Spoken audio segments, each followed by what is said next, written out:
Jeeva wife வந்து ஜீவாவோட பையனை introduce பண்ணும்போது பையன் தான் எனக்கு ஷாக்கு. இப்படி பார்க்குறேன் நான், அந்த அளவுக்கு ஹைட்டு. அவங்க உடனே சொல்கிறாங்க, ஏய் உன்னை குழந்தையிலேருந்து தெரியும். நான் சொன்னேன் உங்கள் அப்பாவையே குழந்தையிலேருந்து தெரியல. ஏன்னா என்னோட ரெண்டாவது படத்தில் வந்து ஜீவா வந்து கிருஷ்ணர் வேஷம் போட்டு சரத்குமார் சார் மேலே யானை படுற மாதிரி ஷார்ட்டில் நடிச்சிருப்பாப்புல. அதனால இப்போ நீங்கள் நல்ல இடத்துல உட்காந்துருக்கீங்க. உங்கள் பக்கத்தில் உட்காந்துருக்க சௌத்ரி சார் ஒரு 50 டைரக்டர் இன்ட்ரடியூஸ் பண்ணார். அப்படியா? இல்லை, 50 டைரக்டர்ஸ் இன்ட்ரடியூஸ் பண்ணியிருக்கேன். 100 படம் 50 டைரக்டர்ஸ் இன்ட்ரடியூஸ் பண்ணியிருக்காரு. நீங்கள் பக்கத்தில் உட்காந்ததால நிச்சயமாக நீங்களும் ஒரு 50 படம் குறையாமல் பண்ணுவீங்க.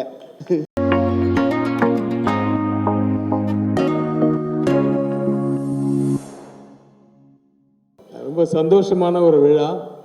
அநேகமாக அடுத்த படத்தினுடைய சக்ஸஸ் மீட்டில் வந்து இந்த ஸ்டேஜ் இந்த ஹோட்டல்லாம் பத்தாது, பெரிய கிரவுண்டில் தான் வைக்கணும். ஏன்னா இப்போவே பாதி தமிழ் இண்டஸ்ட்ரியாக வளைச்சி போட்டார் நம்ம கண்ணன் ரவி சார். அதாவது எப்படி ஒரு ஹாஸ்பிட்டாலிட்டின்றது, நான் வந்து என் ஃபேமிலியோடு நான் துபாய் போயிருந்தேன். நான் என் சிஸ்டர் ஹஸ்பண்ட்ஸ் எல்லோரும். என்ன ஏர்போர்ட்டில் பார்த்தவங்க யாரோ வந்து அவருக்கு சொல்லி அவர் நம்பரை போட்டு அங்கே பிடிச்சி வாங்க, ஒரே ஒரு லஞ்சுக்கு வாங்கினாரு. போனால் 168 வகை சாப்பாடு, சாப்பிடவே முடியல. அப்படி அவர் ஆனால் எதுவுமே சாப்பிட மாட்டார். இது நான் செஞ்சது, இது வந்து நான் ஸ்பெஷலாக என்னோட மேற்பார்வையில் செஞ்சு, இது சாப்பிட்டு பாருங்க, அதை சாப்பிட்டு பாருங்க, எல்லாத்தையும் சாப்பிட வச்சிருவார். அப்படி ஒரு ஏன்னா நம்ம தமிழர் உலகத்துக்கு சொல்லுவாங்கள்ல, இந்த விருந்தோம்பல், இந்த விருந்தோம்பலில் அண்ணனை அடிச்சுக்கிறதுக்கு ஆள் கிடையாது. அண்ணனை நம்ம ஜீவா படத்துக்கு வாழ்த்து வந்த அனைவருக்கும் என் குடும்பத்தின் சார்பாக நன்றி நன்றி நன்றி.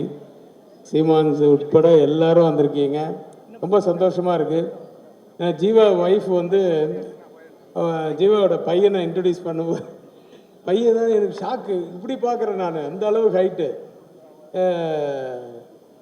அவங்க உடனே சொல்கிறாங்க, ஏய் உன்னை குழந்தையிலேருந்து தெரியும். நான் சொன்னேன் உங்கள் அப்பாவையே குழந்தையிலேருந்து தெரியல. ஏன்னா என்னோட ரெண்டாவது படத்தில் வந்து ஜீவா வந்து கிருஷ்ணர் வேஷம் போட்டு சரத்குமார் சார் மேலே யானை படுற மாதிரி ஷார்ட்டில் நடிச்சிருப்பாப்புல. அப்போ இருந்து தெரியும். ஸோ எங்கள் குடும்பத்து பையன் நான் சொன்னது காரணம் அதுதான். எனக்கு கொஞ்ச நாட்கள் வந்து வெற்றிகள் அமையாமல் இருந்தது. இப்போ தான் ஆரம்பிச்சிருக்கு செகண்ட் ரவுண்டு. இந்த ரவுண்டில் ஒரு பெரிய கலை கட்டினான்னு உங்களுடைய வாழ்த்துக்களோடு நான் அவரை வாழ்த்துறேன். மிகப்பெரிய வெற்றி அடையணும். நான் இந்த படம் வந்து ப்ரீமியர் கூப்பிட்டுருந்தாங்க, போயிருந்தேன், பார்த்தேன். நானும் என் ஒய்ஃபு போயிருந்தோம். நான் முதல்ல எதிர்பார்க்காம ஏதோ ஒரு படம், சரி ஓகே நம்ம ஒருத்தர் கூப்பிட்றாங்க, சரி மரியாதை கொடுத்து போகணுன்ட்டு போய் பார்த்தா எனக்கு வந்து படம் ஆரம்பிச்சது தெரியல, இன்ட்ரோல் வந்தது தெரியல, முடிஞ்சது தெரியல, அப்படி போயிடுச்சு. 1 hour 55 minutes ஒன்று தான், 2 hours தான் படமே. பட் வந்து கான்செப்ட் வந்து ரொம்ப டிஃப்ரெண்ட்டான கான்செப்ட். இப்போ தான் நம்ம செல்வமணி சார்கிட்ட சொல்லிட்டு இருந்தேன். ஸோ இப்போல்லாம் வந்து படங்கள் எப்படி வருதுன்னா, சின்ன ஒரு கான்செப்ட் எடுத்துக்கிட்டு அது வந்து ஸ்க்ரீன் பிளே டெல்லிங் ரொம்ப இன்ட்ரெஸ்டிங்காக கொடுத்தீங்கன்னா அந்த படம் வெற்றி அடையும். அந்த சூசகமெல்லாம் வந்து ஜீவா நல்லா இன்றைக்கி என்ன ட்ரெண்டில் இருக்குன்றது தெரிஞ்சு வச்சுக்கிட்டு அப்படி ஒரு டைரக்டரையும் அப்படி ஒரு கதையும் செலக்ட் பண்ணி இதில் பண்ணியிருக்காரு. அவரோட பண்ண அந்த அவருக்கு அந்த டைரக்டருக்கு வந்து 2வது படம்னு சொன்னாங்க. அது தெரியவே இல்லை. எல்லாருக்கிட்டையும் வேலை வாங்கினதுலேருந்து அந்த படத்தினுடைய தொய்வு இல்லாமல் எடுத்துகிட்டு போன விதம் எல்லாமே வந்து ரொம்ப நல்லா இருந்தது. வாழ்த்துக்கள் டைரக்டர் சார். அப்புறம் கண்ணன் ரவி சார் பற்றி அதுக்கு மேலே சார், சீக்கிரமே 1 by 1 நீங்கள் இனிமேல் துபாய்க்கு போக முடியாது. எவ்வளோ பூஜை இருக்குது, எவ்வளோ ரிலீஸ் இருக்குது, எவ்வளோ சக்ஸஸ் மீட்ஸ் இருக்குது, இதெல்லாம் அட்டன் பண்ணுறதுக்கு இல்லை. ஏன்னா அவ்வளோ தமிழ் படங்கள் எடுத்துகிட்ருக்காரு. ரொம்ப ரொம்ப ரொம்ப சந்தோஷமாக இருக்குது. எங்கள் குடும்பத்தில் நீங்களும் ஐக்கியமானதுக்கு என்னுடைய வாழ்த்துக்கள். நீங்கள் மென்மேலும் வளர வேண்டும். உங்கள் மனம் போல் எல்லாம் அமைய இறைவனை வேண்டி வாழ்த்துக்கிறேன். நன்றி, வணக்கம். தமிழ் சினிமாவோட புது வரவா நல்வரவா கண்ணன் ரவி வந்திருக்காங்க. உங்களுக்கு தென்னிந்திய திரைப்பட தொழிலாளர் சம்மேளனத்தின் சார்பில் எங்களுடைய வாழ்த்துக்களை தெரிவிச்சுக்கிறோம். நீங்கள் வந்து நிறைய தொழிலாளர்களுக்கு வாழ்க்கை கொடுக்க போகிறீங்க. இன்றைக்கி ஏறக்குறைய பார்த்தா நிறைய டைரக்டர்ஸ் இங்கே வந்திருக்காங்க. இவங்க இவ்வளோ நாள் துபாயில் இருந்தாங்க, இப்போ வந்து இங்கே வந்திருக்காங்க. அதனால் இப்போ நீங்கள் நல்ல இடத்துல உட்காந்துருக்கீங்க. உங்கள் பக்கத்தில் உட்காந்துருக்க சௌத்ரி சார் ஒரு 50 டைரக்டர் இன்ட்ரடியூஸ் பண்ணார். இல்லை 50 டைரக்டர்ஸ் இன்ட்ரடியூஸ் பண்ணியிருக்கேன். 100 படம் 50 டைரக்டர்ஸ் இன்ட்ரடியூஸ் பண்ணியிருக்காரு. நீங்கள் பக்கத்தில் உட்காந்ததால் நிச்சயமாக நீங்களும் ஒரு 50 படம் குறையாமல் பண்ணுவீங்க.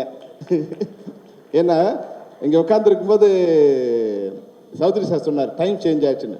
உன்னை சீமா ரொம்ப சந்தோஷமாக திரும்பினார். நாங்கள் டைம் சேஞ்ச் ஆயிடுச்சான்னு. இல்லைப்பா பையனோட டைம் சேஞ்ச் ஆயிருக்கு. உண்மையாக தமிழ் சினிமாவோட டைம் சேஞ்ச் ஆயிருக்கு சார். அதாவது கடந்த வருடத்தில் வந்து முடியிறப்போ வந்து சிறைன்னு ஒரு படம் வந்து மிகப்பெரிய வெற்றி அடைஞ்சிருக்கு. மிகப்பெரிய 25வது வருஷத்தில் மிகப்பெரிய வெற்றி அடைஞ்சிருக்கு. 26வது வருஷம் தொடக்கம் கூட வந்து பெரிய படங்கள்லாம் இல்லாமல் இந்த சின்ன படம், சின்னதாக ரவிக்குமார் சொன்ன மாதிரி எந்த எதிர்பார்ப்பும் இல்லாமல் ஒரு சின்ன படம் வந்து இது வந்து மிகப்பெரிய வெற்றி அடைஞ்சிருக்கு. இது வந்து தமிழ் சினிமாவுக்கு ஒரு நல்ல தொடக்கம். அதுவும் கண்ணன் ரவி வந்து என்னென்னா பெரிய ஆர்டிஸ்ட், இதெல்லாம் முதல்ல கதையை சொல்லுங்கள், அது எனக்கு பிடிச்சிருந்தா நான் வந்து படம் பண்ணுறேன்னு சொல்கிறது. தமிழ் சினிமாவில் வந்து 30 வருஷத்துக்கு அப்புறம் ஒரு தயாரிப்பாளர் கதையை கேட்டு கதை பிடிச்சா படம் பண்ணுறங்கிறது வந்து நீங்கள் சௌத்ரி சார் பக்கத்துலேயே உட்காந்துருக்கீங்க.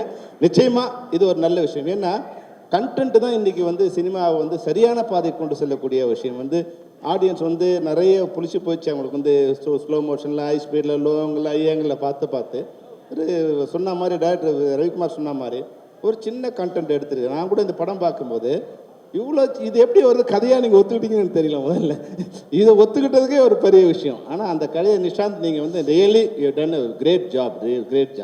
அது வந்து ஒரு சீனு ஒரு கேரக்டரும் அதுதான் இப்போ தமிழ் சினிமாவில் ஒரு புதுசான விஷயம். ஜீவாவுக்கு ஒரு ஹீரோயினே இல்லாமல் வந்து ஒரு கதையை கொண்டு போயிட்டு அழகாக வந்து, ஏன்னா வழக்கமாக வந்து ஒரு ஜீவா வந்து ஒரு ஹீரோயின் சாங்கு டூயட் அப்படிலாம் இல்லாமல் ஒரு புதுசான வந்து ஒரு மாற்றி யோசித்து அந்த கதையை ஒரு சின்ன கதையை ரொம்ப அழகாக பண்ணியிருக்கீங்க.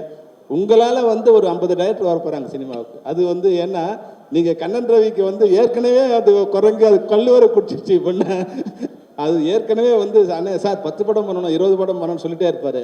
இனிமேல் யார் நினச்சாலும் ஆண்டவனே நினச்சாலும் கண்ணன் ரவி 50 படம் எடுக்கிறது யாரும் நிறுத்த முடியாது. அது தமிழ் சினிமாவுக்கும் எங்களுக்கு ஒரு நல்ல விஷயம். நிச்சயமாக தமிழ் சினிமா ஒரு நல்ல விஷயத்தை நோக்கி போயிட்டுருக்கு.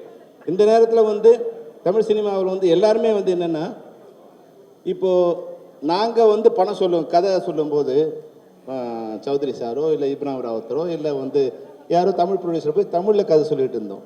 ஆனால் இன்றைக்கி நிலைமை எப்படி இருக்குன்னா, நாங்கள் போயிட்டு ஒருத்தர்கிட்ட கதையை சொல்லி நம்ம ரிலீஸ் செய்தியை பாம்பேலையும் அமெரிக்காவிலும் டிசைட் பண்ணக்கூடிய ஒரு மோசமான நிலைமை வந்துடக்கூடாது. நீங்கள் இப்போ உங்களோட பட்ஜெட்டில் திரையரங்கம், ஓடிடி, சேட்டலைட்டு, எஃப்எம்எஸ்ன்னு இல்லாததெல்லாம் கற்பனை பண்ணி 100 ரூபாய்க்கு எடுக்க வேண்டிய படத்தை 400 500 ரூபாய்க்கு எடுத்து அவங்களாம் நம்ம படத்தை வாங்கின பிறகு ரிலீஸ் பண்ண நினச்சா இப்போ ஒரு 300 400 போனால் படம் ரெடியாகி நிற்குது. தயவுசெய்து திரையரங்கங்கள் நல்லா இருந்தால் தமிழ் சினிமா நல்லா இருக்கும். திரையரங்கத்தில் என்ன வசூல் வருமோ அந்த வசூலுக்கு நீங்கள் படம் எடுங்க. மீதி வரதெல்லாம் லாபத்தில் வச்சுட்டு சம்பளத்தை வச்சு அவங்கவுங்க பிரித்து கொடுத்துருங்க. இந்த எவனையும் போய் யாரும் நிற்க வேண்டிய அவசியம் இருக்காதுங்கிறதுக்கு தான் இந்த படம் ஒரு உதாரணம். அதுதான் தமிழ் சினிமாவுக்கு ஒரு வளர்ச்சியாக இருக்கும். அதை எடுத்திங்கன்னா நல்ல கண்டென்ட் வரும். இப்போ போய் நான் போய் 16 வயசில் கதையை எப்படி சொல்கிறது? இந்த கதையை இப்போ இந்த கதையை ட்ரிபிள் டி கதையை போய் ஒருத்தர் சொல்கிறதுக்கு வந்து வேற ஒருத்தரோட போய் சொன்னால் நிச்சயமாக அவரால் பிடிச்சிக்க முடியாது. சிறை மாதிரி படங்களோட கதையை யார்கிட்டையும் சொல்லி அதை விளங்க வைக்கவும் முடியாது. அப்போது தமிழ் கலாச்சாரத்தை, தமிழ் மொழியை நல்லா தெரிஞ்ச தயாரிப்புகள் இருந்தால் மட்டும்தான் தமிழ் சினிமா நல்லா வளரும். அதர் லாங்குவேஜ் இங்கே வரக்கூடாதுன்னு நான் சொல்லலை. ஆனால் நம்மளுடைய கலாச்சாரத்தையும் மொழியும் தெரிஞ்சுக்கிற மாதிரியான தயாரிப்புகள் வரணும். அந்த வகையில் ஒரு நல்ல வரவாக கண்ணன் ரவி வந்திருக்காரு. அவருடைய குணமும் அவருடைய பண்புக்கும் அவருடைய நட்புக்கும் நம்முடைய தமிழ் சினிமா அவருக்கு எப்பவும் கை கொடுக்கும். வாழ்க வாழ்க கண்ணன் ரவி, நிஷாந்த், தீபக் எல்லாருக்கும் என்னுடைய வாழ்த்துக்களை தெரிவித்து விடைபெறுகிறோம். நன்றி, வணக்கம்.